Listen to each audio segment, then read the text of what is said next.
बता दें, कांग्रेस के वरिष्ठ नेता और पूर्व मंत्री अशोक अरोड़ा ने चंडीगढ़ में जनता टीवी से खास बातचीत की और इस दौरान उन्होंने प्रदेशवासियों और जनता टीवी के दर्शकों को नए साल की शुभकामनाएं दी और साथ ही निकाय चुनाव मजबूती से लड़ने की बात भी कही।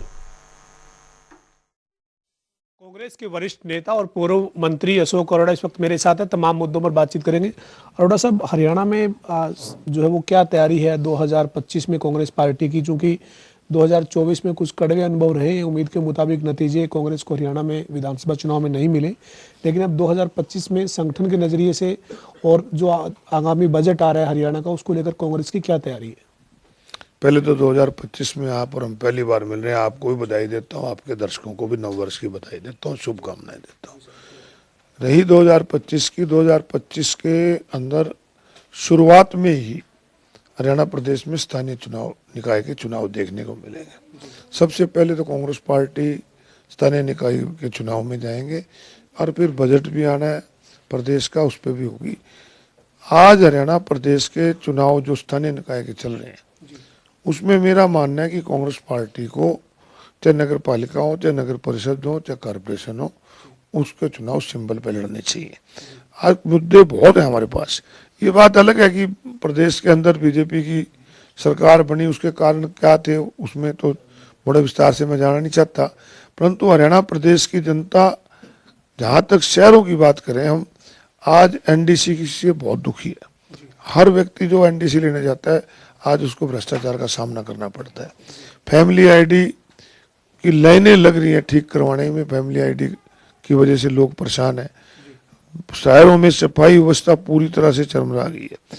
आज जिस प्रकार से कुत्ते हैं, बंदर हैं, बेसहारा पशु हैं, उनकी वजह से रोजाना सड़कों पे एक्सीडेंट हो रहे हैं।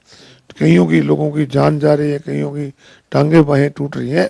तो इन सब चीज़ों से लोग परेशान हैं, लोग बदलाव चाहते हैं और निश्चित रूप से कांग्रेस मजबूती से चुनाव लड़के चुनाव जीतेगा। तो आपका ये मानना है कि निकाय चुनाव में जो ये मुद्दे हैं जिनकी आपने बात की है, सफाई व्यवस्था है या फिर अन्य जो मुद्दे हैं, उन मुद्दों के साथ कांग्रेस पार्टी चुनाव मैदान में जाएगी? निश्चित रूप से, क्योंकि स्थानीय निकाय में स्थानीय मुद्दे होते हैं। आज स्थानीय मुद्दों में लोग इस बात से, चाहे वो कहीं नगर पालिका है, नगर परिषद है या कॉरपोरेशन है, उनमें जब भी जाते हैं लोग, वो भ्रष्टाचार के गड्ढे बने हैं। मेरा एक ही मानना है कि पूरे हरियाणा प्रदेश में जहाँ भ्रष्टाचार सब महकमों में सबसे ज़्यादा अगर कोई भ्रष्टाचार है तो आपके नगर पालिका और नगर परिषदों के अंदर सबसे ज़्यादा भ्रष्टाचार है। आम जनता इससे बहुत दुखी है और लोग एक स्वच्छ प्रशासन चाहते हैं। उन मुद्दों को लेकर हम जनता के बीच में जाएंगे। अभी थोड़ी देर पहले मुख्यमंत्री नायब सिंह सैनी ने गुरुग्राम में जो प्री बजट बैठक की है, प्री बजट में वो सुझाव ले रहे हैं तमाम वर्ग से। उन्होंने कहा कि कांग्रेस जो है वो किसानों के मामले में गुमराह करती है। किसान हित में कांग्रेस ने सत्ता में रहते कुछ किया नहीं और अब किसान के नाम पर राजनीति करना चाहती है। कांग्रेस पार्टी ने क्या किया नहीं किया ये अब कोई मैटर नहीं करता, क्योंकि 10 साल से बीजेपी की सरकार है। अब ये कहना कि कांग्रेस ने कुछ किया ही नहीं, इनके तो बहुत नेता ये कहते हैं कि जवाहरलाल ने कुछ नहीं किया। जब देश आजाद हुआ तो इस देश के अंदर खाने का अनाज भी बाहर से मंगाना पड़ता था।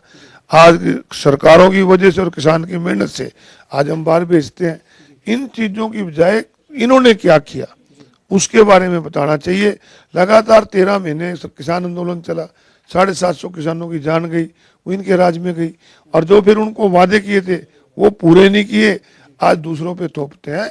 तो मेरा कहना यही है कि मुख्यमंत्री जी को अपनी कमी बतानी चाहिए, ना कि अपनी कमी दूसरों पे थोपनी चाहिए। सर, आपने कहा कि निकाय चुनाव पार्टी मजबूती से लड़ेगी और निकाय चुनाव तमाम जगहों पर आपने कहा कि आपका मानना है लड़ना चाहिए, लेकिन कांग्रेस का संगठन नहीं है, 10 साल से संगठन नहीं बन पाने का नुकसान चुनाव विधानसभा का जो था उसमें भी हुआ। अब हरियाणा कांग्रेस के जो अध्यक्ष हैं वो कोई पत्र जारी करते हैं तो प्रभारी उसको रोक लगा देते हैं। आपको क्या लगता है कि संगठन को लेकर कोई जल्द फैसला होना चाहिए सर, और प्रदेश अध्यक्ष बदले जाने चाहिए? आपको ये लगता है कि चुनाव के बाद, नतीजों के बाद, या जिस तरीके का जो आपसी खींचतान है प्रभारी और प्रदेश अध्यक्ष के बीच? प्रदेश का अध्यक्ष कौन होगा, किसको बनाना, ये पार्टी का काम है। उदयभान जी ने चुनाव में अच्छा काम किया, नतीजे कई बार ऐसा होता है कि हमारी उम्मीद के नहीं आते, परंतु जहां तक मेरी बात है कि पार्टी का प्रेसिडेंट उदयभान जी रहे, कोई और बने, जो भी पार्टी प्रेसिडेंट बने, हाईकमान को उसको फ्री हैंड देके प्रदेश में संगठन बूथ लेवल पे खड़ा करना चाहिए। बूथ लेवल का संगठन ना होने से चुनाव में नुकसान हुआ है, और ये चुनाव में आगे नुकसान ना हो, इसके लिए संगठन बहुत जरूरी है। सर अंतिम सवाल है, 2025 का आगाज हो चुका है, जल्द जो है वो हरियाणा का बजट भी आएगा। हरियाणा में नेता विपक्ष अभी तक कांग्रेस पार्टी ने तय नहीं किया है। चर्चा ये भी चली कि अशोक अरोड़ा नेता विपक्ष हो सकते हैं, तो क्या जो अशोक अरोड़ा नेता विपक्ष हो सकते हैं उस बात में कितनी सच्चाई है, और नेता विपक्ष का फैसला कब तक हो जाएगा सर? कांग्रेस विधायक दल की मीटिंग में हमारे पर्यवेक्षक आए थे, सर्वसम्मति से एक लाइन का प्रस्ताव पास करके कांग्रेस हाईकमान को भेजा है कि जिसको भी कांग्रेस हाईकमान नेता बनाएगा उस सबको मान्य होगा। और जब हाईकमान को एक लाइन का प्रस्ताव पास करके भेज दिया जाता है, फिर उसके बाद कौन होगा नहीं होगा इस पे चर्चा करना मेरे ख्याल ठीक नहीं है। तो जल्द उम्मीद करें सर, जल्द बजट से पहले सर? हाँ, निश्चित रूप से बजट से पहले हो जाना चाहिए, क्योंकि बजट आपके बीच में आना, सेशन आएगा तो नेता प्रतिपक्ष का मुझे लगता है कि उससे पहले फैसला हो जाएगा। बहुत शुक्रिया सर। हमारे साथ पूर्व मंत्री और कांग्रेस के वरिष्ठ नेता अशोक अरोड़ा थे, जिन्होंने तमाम मुद्दों पर बातचीत की है। खासतौर पर उनका ये कहना है कि निकाय चुनाव कांग्रेस पार्टी हरियाणा में मजबूती के साथ लड़ेगी। तमाम निकायों से जुड़े मुद्दे, सफाई व्यवस्था है या परिवार पहचान पत्र और फैमिली आईडी की जैसे तमाम मुद्दे हैं, उन मुद्दों के ऊपर जो है वो कांग्रेस लोगों के बीच में जाएगी। वीडियो जर्नलिस्ट विजेंद्र सिंह के साथ पवन सिंह और जनता टीवी, चंडीगढ़।